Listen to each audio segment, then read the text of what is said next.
Baik, Assalamualaikum warahmatullahi wabarakatuh. Sebelumnya, izin kami memperkenalkan diri terlebih dahulu. Perkenalkan, saya sendiri Arya Antrika, dan ada anggota yang lain yaitu Resti Utami dan Cynthia Wahyuni. Nah, di sini kami akan membahas terkait kenapa PT Busana Auto Finance itu menggunakan transaksi syariah dalam menjalankan perusahaannya. Nah, untuk materi pertama itu yang akan disampaikan oleh saya sendiri yaitu tentang laporan keuangan dan profil singkat mengenai PT Busana Auto Finance.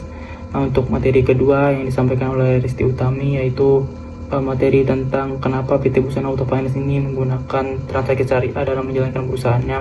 Terus untuk materi ketiga yaitu Cynthia Wahyuni yang akan menyampaikan terkait mengapa mereka menggunakan akun-akun tersebut. Nah, berikut sudah ditampilkan laporan keuangan PT Busana Auto Finance. Nah, laporan ini kami ambil per tanggal 31 Desember tahun 2022. Nah, sebelum kita membahas terkait laporan keuangan ini, ada baiknya kita mengetahui terlebih dahulu profil singkat mengenai PT Busana Auto Finance. Nah, PT Busana Auto Finance ini didirikan sejak tahun 1997 yang merupakan perusahaan yang bergerak di bidang pembiayaan, terutama pembiayaan sepeda motor, terkhususnya motor Yamaha. Nah, seiring dengan perkembangan zaman, PT Busana Auto Finance ini membuka berbagai macam layanan jenis pembiayaan seperti gadget, elektronik, furnitur, mesin pertanian, mobil bekas, motor bekas, dan lain sebagainya. Nah, bisa kita lihat untuk laporan keuangan yaitu laporan posisi keuangan itu di aset mereka itu memiliki 6 akun syariah. Itu yang pertama itu adalah piutang murabahah, piutang istisna, piutang ijaroh, pinjaman qard, pembiayaan mudharabah, dan pembiayaan musyarakah yang nanti akan dijelaskan lebih rinci oleh teman-teman saya, Resti Utami dan Cynthia Wahyuni. Nah, baik, sekian mungkin materi dari saya lanjutkan ke Resti Utami. Baiklah, selanjutnya saya akan melanjutkan presentasi mengenai kenapa atau alasan kenapa PT Busan Auto Finance ini dapat memiliki transaksi syariah di dalamnya. Itu karena PT Busan Auto Finance memilih untuk menggunakan transaksi syariah di dalamnya karena ingin mengikuti prinsip-prinsip keuangan yang sesuai dengan hukum Islam, di mana di dalam transaksi syariah itu melibatkan prinsip-prinsip adanya larangan riba atau bunga, larangan spekulasi, dan aktivitas komersial yang dianggap tidak adil dan juga tidak etis. Sehingga hal tersebutlah yang dapat menarik perhatian bagi para pelanggan dan meningkatkan kepercayaan serta kepatuhan pelanggan yang ingin menghindari aspek-aspek yang tidak sesuai dengan prinsip-prinsip syariah dalam transaksi keuangan mereka. Selain itu, PT Busan Auto Finance juga dapat menunjukkan kepada para pemangku kepentingan bahwa mereka berkomitmen untuk beroperasi sesuai dengan prinsip Islam. PT Busan Auto Finance ini menganut beberapa transaksi syariah di dalamnya. Yang pertama yaitu adanya piutang murabahah, yang kedua adanya piutang istisna, yang ketiga adanya piutang ijaroh, yang keempat adanya pinjaman qard, yang kelima adalah pembiayaan mudharabah, dan yang terakhir yaitu pembiayaan musyarakah. Piutang mudharabah sendiri adalah sebuah bentuk transaksi finansial syariah di mana antara penjual dan pembeli menyetujui harga jual beli dengan tambahan keuntungan di dalamnya yang disepakati secara bersama atau telah disepakati sebelumnya. Adapun keuntungan-keuntungan dalam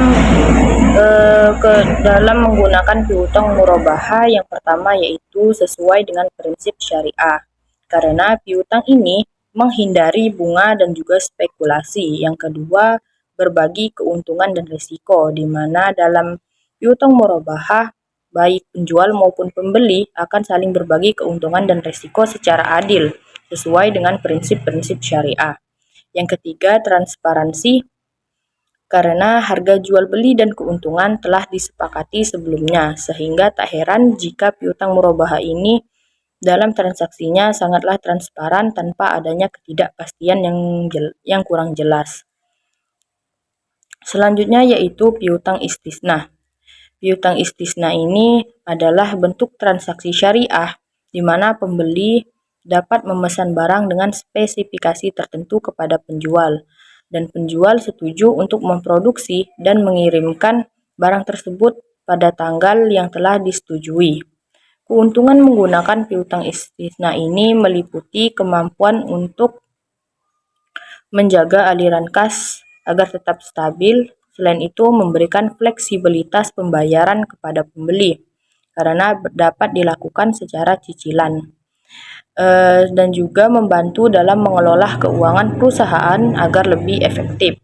Selain itu, penggunaan piutang istisna juga dapat meningkatkan penjualan dan pertumbuhan bisnis dengan menarik lebih banyak pelanggan yang tertarik dengan opsi pembayaran yang bersifat syariah. Baiklah, sekian presentasi dari saya yang akan dilanjutkan oleh rekan saya yaitu Cynthia. Kepada Cynthia dipersilahkan. Baiklah, pembahasan selanjutnya akan saya jelaskan, yaitu kelebihan dari pinjaman core. Yang pertama, tidak ada bunga atau riba, sehingga tidak ada beban tambahan bagi peminjam. Yang kedua, peminjam dapat mengembalikan pinjaman secara langsung maupun dicicil. Yang ketiga, seorang pemberi pinjaman dalam akad core adalah seorang ahliat at-tabarruk atau layak bersosial yang meminjamkan dananya secara sukarela tanpa paksaan dari pihak manapun. Yang selanjutnya yaitu kelebihan penerimaan dari pinjaman core adalah diakui sebagai pendapatan pada saat terjadinya. Selanjutnya ada kelebihan dari akad ijarah, yaitu pada akad ijarah penentuan harganya lebih fleksibel. Dalam artian, kita dapat memilih untuk memanfaatkan atas barang atau jasanya. Selanjutnya, keuntungan pembiayaan mudharabah.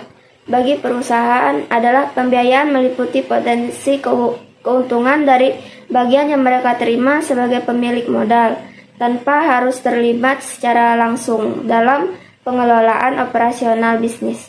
Selain itu, pembiayaan mudharabah juga memungkinkan perusahaan pembiayaan untuk mengambil peran aktif dalam mendukung proyek atau bisnis yang sesuai dengan nilai-nilai dan prinsip-prinsip keuangan syariah. Selanjutnya, keuntungan pembiayaan musyarakah, yaitu dapat memberikan beberapa keuntungan bagi perusahaan leasing, pembagian risiko dengan mitra usaha, peluang untuk berpartisipasi dalam pengambilan keputusan dan pengelolaan bisnis mitra, serta potensi keuangan yang proporsional sesuai dengan kontribusi modal. Baiklah, itu saja penjelasan dari kelompok kami. Saya ucapkan terima kasih. Apabila ada kata yang salah, kami mohon maaf. Wassalamualaikum warahmatullahi wabarakatuh.